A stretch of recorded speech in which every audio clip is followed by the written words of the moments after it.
From the late 1890s through the early 1900s, approximately 21 country schools dotted Stockholm, French Lake, and Cokato townships. Built during an era without bus service, country schools were constructed to be within a mile walking distance for students. Primarily a one-room schoolhouse was for grades 1 through 8. Each grade had to take turns at lessons with the teacher. After completing country school, students either went right to work or commuted to Cokato Public High School or stayed in town with friends or relatives.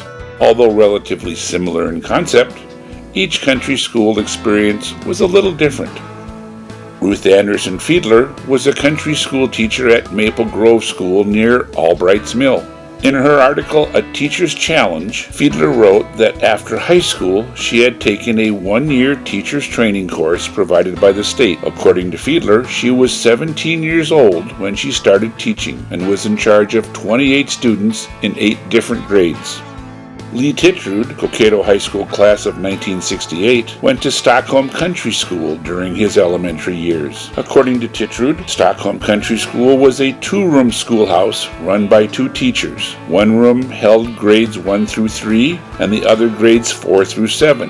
Each grade level had separate books. Lee remembered that although the class size was around 26 students, he only had 4 kids in his grade, 2 boys and 2 girls. He also recalled having lessons on reading, penmanship, and arithmetic, where he had to learn how to use a slide rule.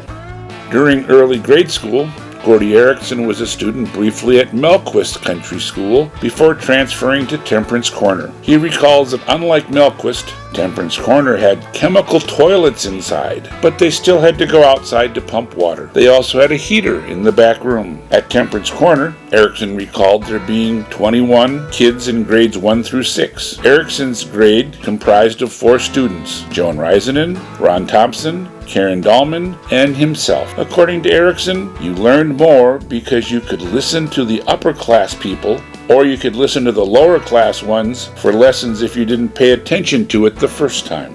At Beaver Dam School, one student, Elroy Deline, was always the best student in his grade. He was the only student in his grade.